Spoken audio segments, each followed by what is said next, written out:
अगर हम राधा जी की बात करें और कृष्ण का जिक्र ना हो, ये तो संभव ही नहीं है, क्योंकि राधा और कृष्ण हमेशा से एक दूसरे के पूरक रहे हैं और एक ऐसे आत्मिक प्रेम की मिसाल है जो भौतिक सुखों से बहुत परे है।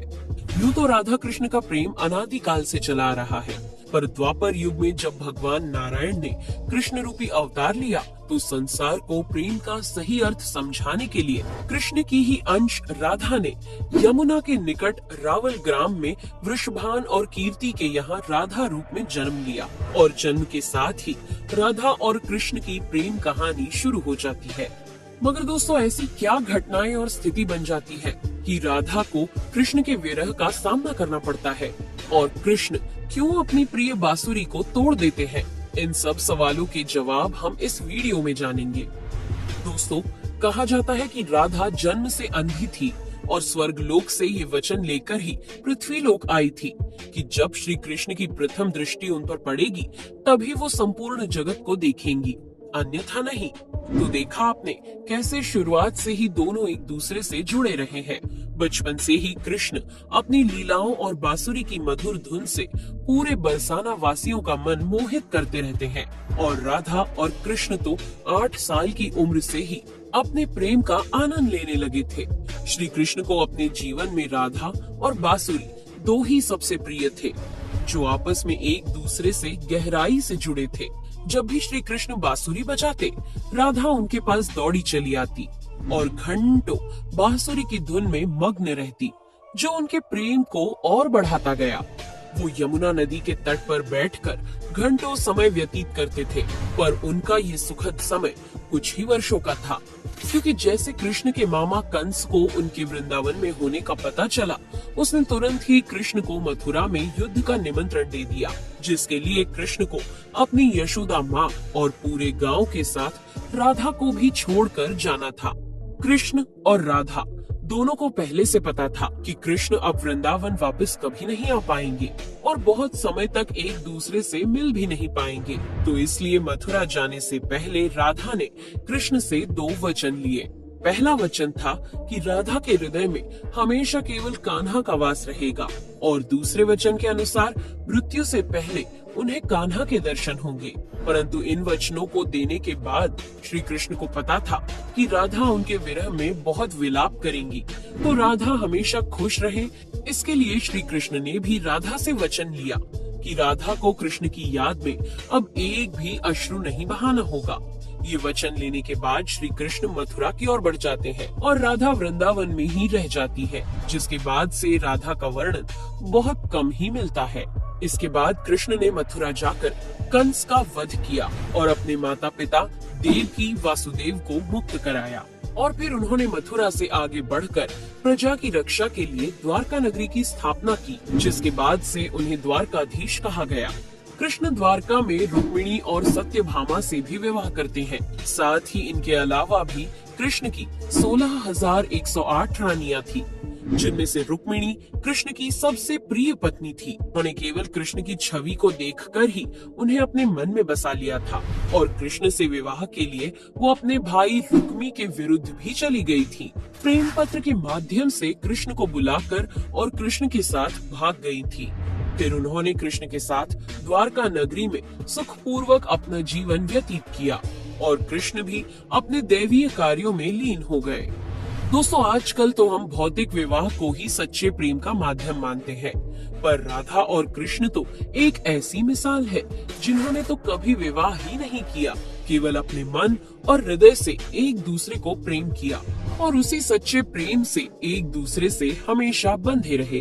दोस्तों, राधा और कृष्ण के प्रेम की बहुत सी अलग अलग कथाएं हैं और उनमें से एक प्रचलित कहानी ये है कि श्री कृष्ण कभी कभी सोते ही राधे श्री राधे बोल पड़ते थे, जो श्री कृष्ण की रानियों को अच्छा नहीं लगता था। तो एक बार रुक्मिणी ने श्री कृष्ण से कहा कि हे प्रभु, प्रेम तो हम सब भी आपसे करते हैं, पर ऐसा राधा जी में क्या है जो आप सोते हुए भी उन्हें याद करते हैं? तो कृष्ण बोले, तुम एक बार राधा से मिलाओ, फिर तुम्हें खुद ही पता चल जाएगा और उनके लिए कुछ लेते हुए भी जाना। जिसके बाद रुक्मिणी राधा जी के लिए बहुत गर्म दूध ले जाती है और राधा के महल के द्वार पर पहुंचती है, जहां वो तेज और ऊर्जावान स्त्री को खड़ा देखती है तो उनसे पूछती है कि क्या आप ही राधा हो? तो वो कहती है, नहीं, मैं राधा नहीं, उनकी सेविका हूँ। राधा रानी तो 7 द्वार के अंदर मिलेंगी। तो रुक्मिणी जी 1-2 करके ऐसे सभी द्वारों को पार करती जाती हैं। दोस्तों, जब वो राधा रानी के कक्ष में पहुंचती है तो उन्हें पता चलता है कि राधा कई रातों से कृष्ण नाम जपते हुए जागती रही हैं और अभी ही उन्हें निद्रा आई है। रुक्मिणी राधा की सखियों से कृष्ण द्वारा मिलने के लिए कहने के बारे में बताती है तो उतने में ही राधा उठ जाती है और कहती है कि कृष्ण ने आज मुझसे मिलने के लिए किसी को भेजा है। रुक्मिणी आश्चर्यचकित हो जाती है।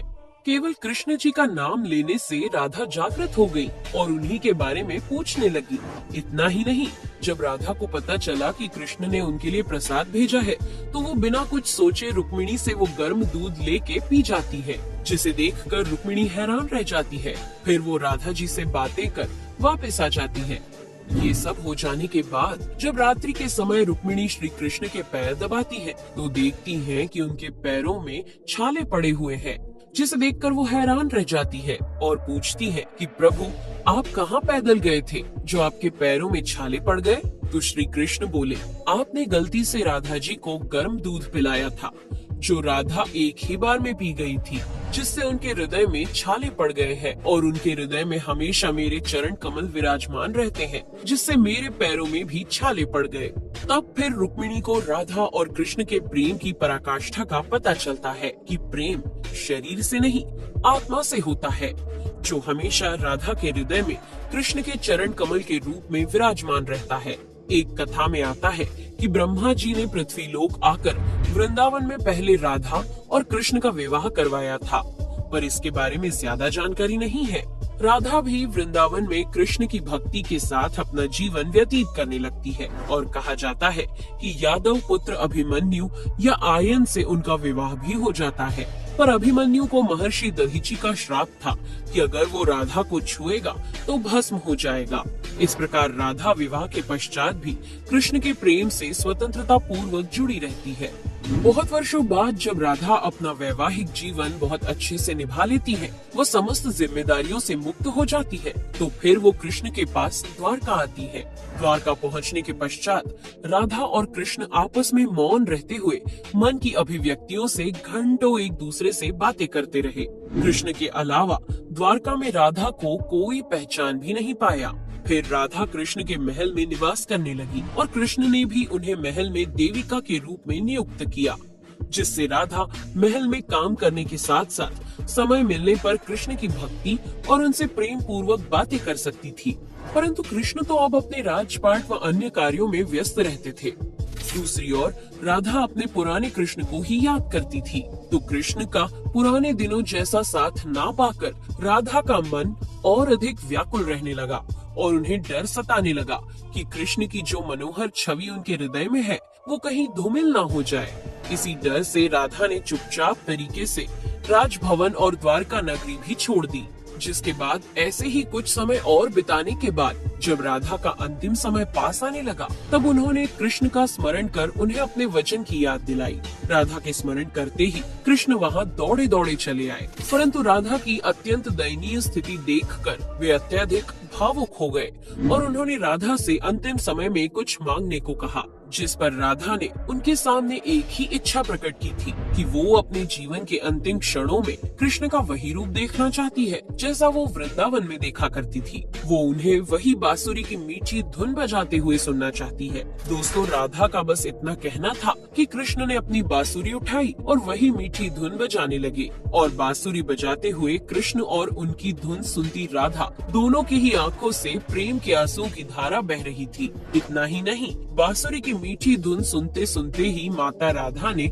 उनके सामने प्राण त्याग दिए, जिसके बाद उनकी मृत्यु से कृष्ण इतने विचलित हो गए थे कि उन्होंने अपनी प्रिय बांसुरी को वहीं तोड़कर फेंक दिया था। तो ऐसे राधा की मृत्यु के साथ ही कृष्ण ने बांसुरी से भी हमेशा के लिए मुख मोड़ लिया, क्योंकि बांसुरी और राधा का एक अद्भुत रिश्ता था। इसलिए राधा की मृत्यु के पश्चात कृष्ण ने अपने शेष जीवन में बांसुरी तो क्या, किसी अन्य वाद्य यंत्र को हाथ भी नहीं लगाया। दोस्तों, राधा और कृष्ण की प्रेम कहानी के लिए कहा भी जाता है, एक प्राण दो देही, राधा संग स्नेही, जिनके शरीर बस अलग थे और आत्मा एक ही थी। तो दोस्तों, कैसा लगा आपको हमारा आज का ये वीडियो? हमें कमेंट करके जरूर बताइए और जाते जाते चैनल को सब्सक्राइब जरूर कर दीजिएगा। Thanks for watching.